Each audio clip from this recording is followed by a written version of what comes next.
In this video, you're going to learn when to use who and when to use whom. The difference really just has to do with pronoun case.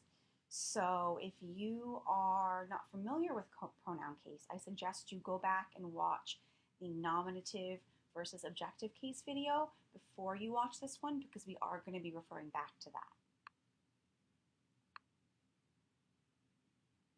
Here are a few sentences in which who and whom appear. To whom it may concern. May I ask who is calling?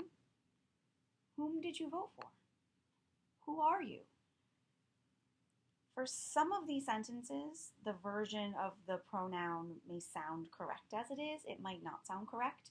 What we have started doing is using whom when it sounds like we're trying to be formal, and who in more casual conversation. But that's not actually what those words mean or how they operate. There's a very clear, straightforward rule that governs whether or not we use who or whom. It's really not that hard. It comes down to which type of pronoun we need in our sentence. Who and whom are relative pronouns, which means they function as pronouns in an adjective clause, and they have their own job to do in that sentence, meaning they can be the subject, they can be the direct object. So what we have to do is figure out what job it's doing in that clause so that we know which form to use. The nominative case form is who and whoever, and the objective case form takes whom and whomever. And I'm actually going to teach you two ways to go about determining the correct form. The first one is pretty easy. It's a little trick that allows you to rely on your ear. And the second version is kind of following the proper grammatically correct way to do it. So these are the steps for the quote-unquote easy way. First, you want to isolate the clause in which who or whom appears. I'm going to show you how to do that in a moment. Then you're going to read it out loud, substituting he and then substituting him. And it doesn't matter if your subject or the person that you're talking about is a female. You're still going to use he and him because him goes with whom, which I'll get to in a moment. So you're going to read it with he and him and to figure out, okay, which one sounds right. If he sounds right, then the correct form of the pronoun is who. And if him sounds right, then the correct form to use is whom. And this is actually pretty easy to remember because him and whom both end with M. So again, that's why I recommend using he and him, regardless of the gender of the person in the sentence, because it's just easier to remember him and whom. So let's try it. Here's a sentence. Will is the only student who or whom was absent yesterday. Now, if we just read this out loud, we're going to base it on what sounds right to us, and we're not really going to know. So a better way to do it is to first figure out what we're looking at. So we want to isolate the clause. We're looking at just who or whom was absent yesterday. The rest of it doesn't actually matter right now. Then I'm going to substitute he and him. He was absent yesterday. Him was absent yesterday. Which one sounds right? He was absent yesterday is a sentence that sounds correct, which means that who is the correct form of the pronoun. Will is the only student who was absent yesterday. Here's another example. I saw Karen, who or whom I know from yoga, at the store. So first we isolate the clause, who or whom I know from yoga. In this clause, we actually have to reorder the words slightly. I use the subject of this clause, which means who or whom is going to be doing a different job in the sentence, and if we don't move it, then we might not hear it correctly. So the way that we would write it is to say, I know he from yoga, or I know him from yoga. I know him from yoga sounds correct, so whom is the correct form. And again, I'll remind you here, Karen, typically a name for a female, but I kept with him because that's my trick, that's my test, is those matching M's. So the answer, I saw Karen, whom I know from yoga, at the store. Now we're going to get into the kind of grammatical way to do this. So here are the steps. The first step is the same, isolate the clause. Then you have to figure out how the pronoun is being used in the clause. Is it a subject, a predicate nominative, a direct object, an indirect object, or the object of a preposition? There, you'll need to determine whether or not you need nominative or objective case. Subjects and predicate nominatives take the nominative case pronoun, and all the objects, D-O-I-O-O-P, take objective case. And then once you figure that out, you're just going to select who for nominative and whom for objective. It's important to again note that nothing outside of that subordinate clause affects the case of the pronoun. So you need to ignore it when you're figuring this out. Isolating the clause is going to be important. We're going to use the same sentences so that you can see how it works. So the clause is the same, who or whom was absent yesterday. So I have to ask myself, what job is that word doing in the sentence? In this clause, it's functioning as the subject. The subject takes the nominative form, so who is the correct form of the pronoun?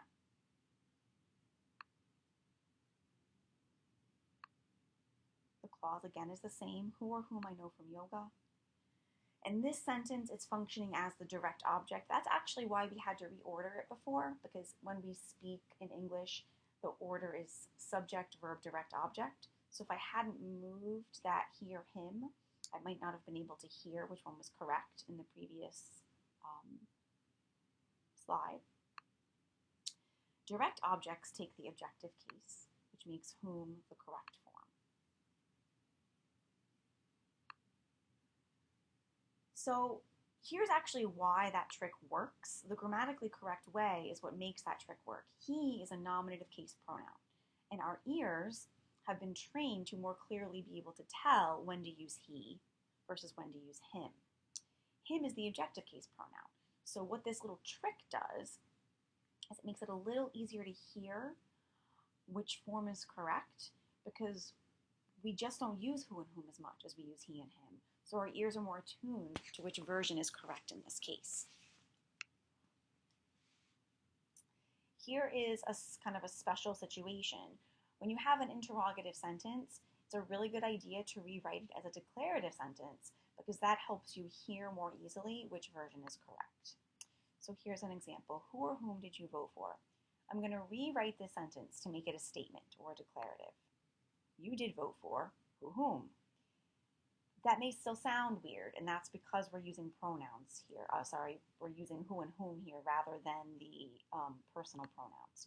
So I'm going to substitute. You did vote for he or him. And when I try this, you did vote for he, you did vote for him, I easily hear that him is the correct version. Now we're going to go through the grammatical version to make sure that we actually have it right. If I look at the sentence, for whom is a prepositional phrase, which means that the pronoun is functioning as the object of a preposition. So I need the objective case, which means I need whom. So here's some practice sentences. This would be a good time to pause the video and work through the practice on your own, then continue to play the video, and I will be going over the answers.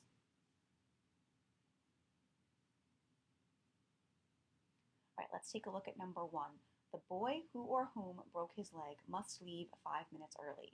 Step 1, regardless of method, is to isolate the clause. Who or whom broke his leg? For each of these, I'm going to go through the easy way and then the grammatical way. Would I say he broke his leg or him broke his leg? I would say he, which makes who the correct answer.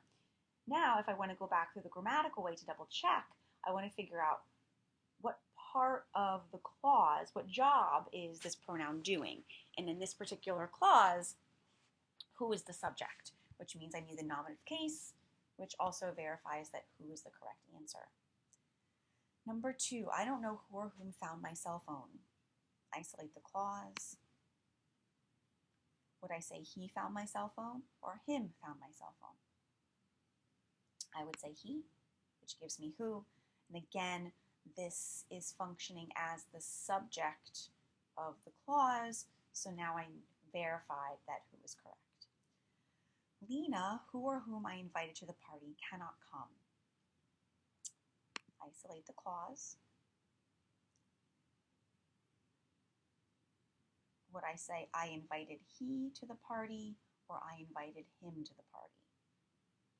Of course, I would say him, so whom is my pronoun, and in this sentence, whom is functioning as the direct object of invited, and since it's a direct object, it takes the objective case whom.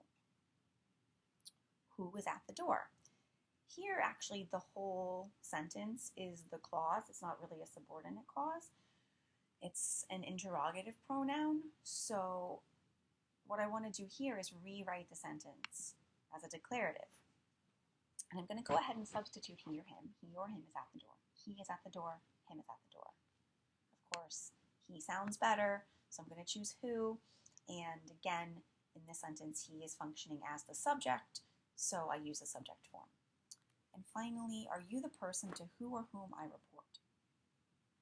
This would be another sentence in which I want to rewrite it.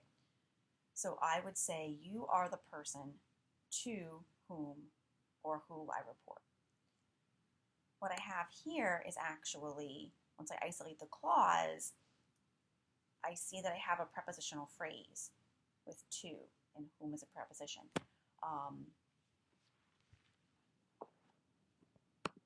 So I'm going to choose whom.